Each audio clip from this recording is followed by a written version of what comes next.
Hello viewers, welcome to my YouTube channel Zoology Learners। हम लोगों ने पहले स्टार्ट किया हुआ था रेड ब्लड सेल की डिटेल्स पर। आज हम डिस्कस करेंगे कि कैसे बॉडी के अंदर रेड ब्लड सेल की प्रोडक्शन जो है वो होती है। इन डिटेल हम ये प्रोसेस जो है वो देखेंगे। तो चलते हैं अपने लेक्चर की तरफ। हमारे इस प्रोसेस को कहा जाता है erythropoiesis, means the production of red blood cells. Red blood cells का प्रोड्यूस होना कहलाता है एरिथ्रोपोइसिस। हम अगर अपनी बॉडी के अंदर देखें तो कुछ स्पेशल टाइप्स के सेल मौजूद होते हैं जिन्हें हम लोग कहते हैं प्लूरीपोटेंट स्टेम सेल्स। ये बेसिकली रेड बोन मैरो में मौजूद होते हैं।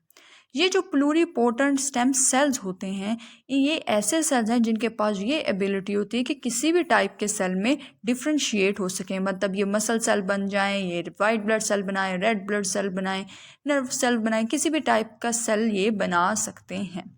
हमारी बॉडी के अंदर तकरीबन 10⁻12 न्यू रेड ब्लड सेल्स रोज़ ही बन रहे होते हैं। 10⁻12 it is a huge amount.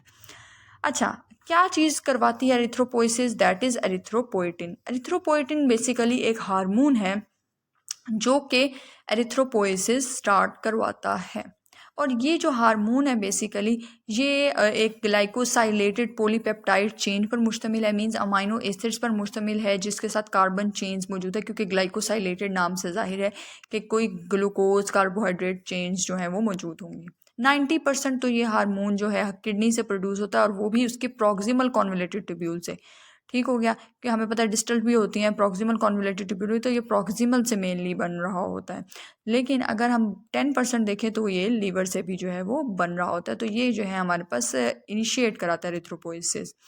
अगर हम देखें कुछ कॉजेज़ को कि किन सूरतों में एरिथ्रोपोइसिस हो सकती है, तो एक केस तो हमारे पास यही आ जाता है कि अगर हमारे पास ज़्यादा जो है वो हो जाए ब्लड लॉस किसी सर्जरी की सूरत में, इंजरी की सूरत में, तो हमारे पास एरिथ्रोपोइटिन प्रोड्यूस होता है और एरिथ्रोपोइसिस होती है।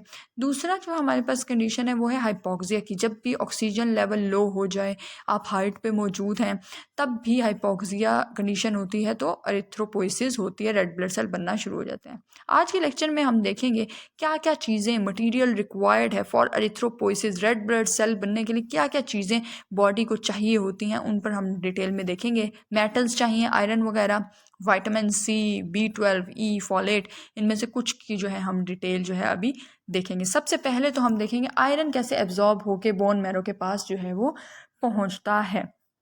देखें, आयरन के एब्जॉर्प्शन के दो तरीके हैं। एक होता है हमारे पास स्प्लीन के थ्रू और दूसरा हमारी नॉर्मल डाइट के थ्रू।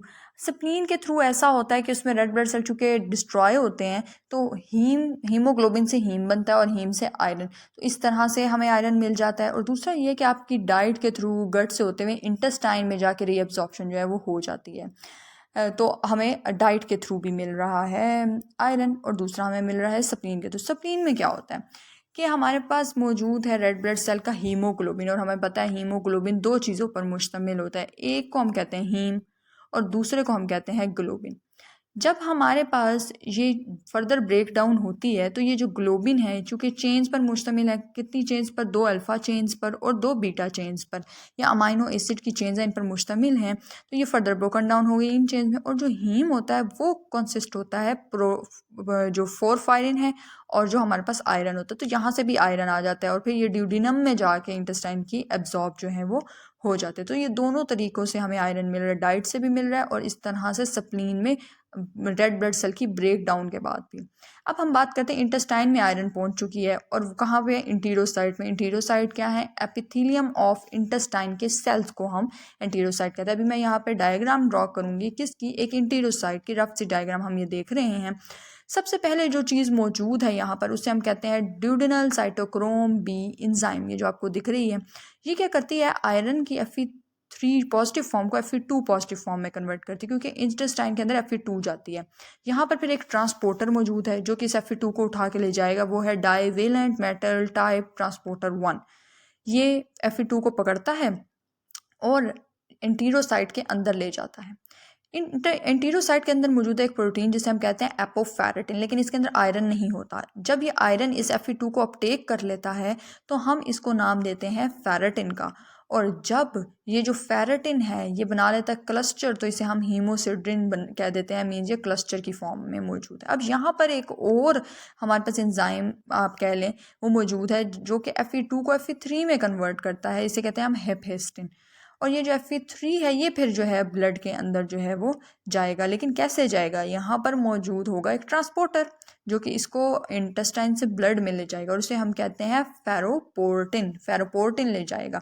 और ब्लड में जब ये जाएगा तो अकेला नहीं रह सकता, तो ट्रांसफिन के साथ बाइंड करेगा। फिर यहाँ से जो ब्लड है वो से Fe3 लीवर के पास चला जाएगा ब्लड से और वहाँ स्टोर हो जाएगा। जब आयरन ज़्यादा हो जाता है तो लीवर एक सब्सटेंस प्रोड्यूस करता है जिसे हम कहते हैं हेप्सिडिन, और हेप्सिडिन जो है वो क्या करता है, फेरोपोर्टिन को ब्लॉक कर देता है। फेरोपोर्टिन क्या था, जो कि Fe3 को ब्लड में ले जा रहा था।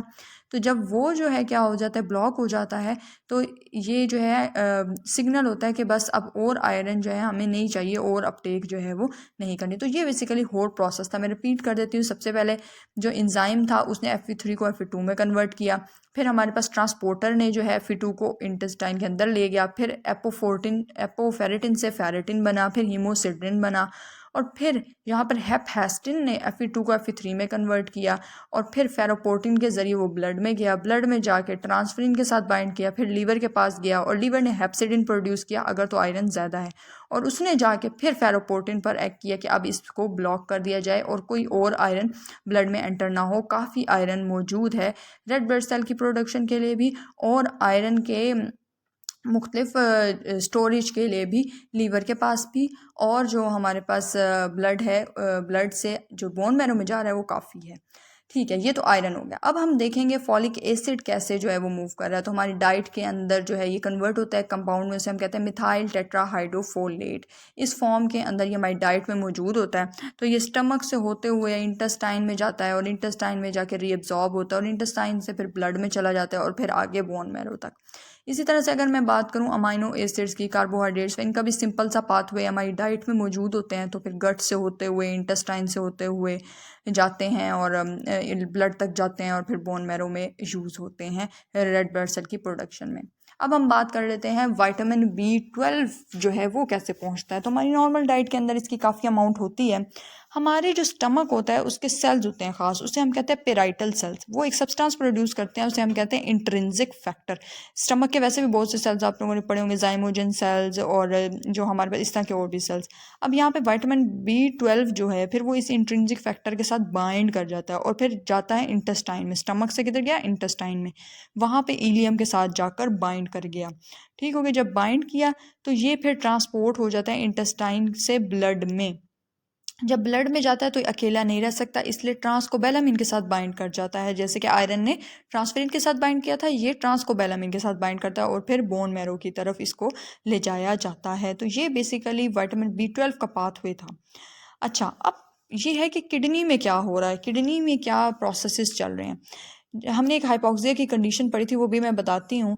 जो किडनी होता है उसके अंदर मौजूद होता है हाइपोक्सिया इंट्रिंसिक फैक्टर जो एंजाइम से बाउंड होता है। लेकिन जब हाइपोक्सिया की कंडीशन आ जाए, लो ऑक्सीजन सप्लाई हो, तो ये रिलीज़ हो जाता है। और जब ये रिलीज़ हो जाता है तो फिर ये एक्ट करता है जाकर EPO जीन पर। EPO जीन क्या है, एरिथ्रोपोइटिन जीन।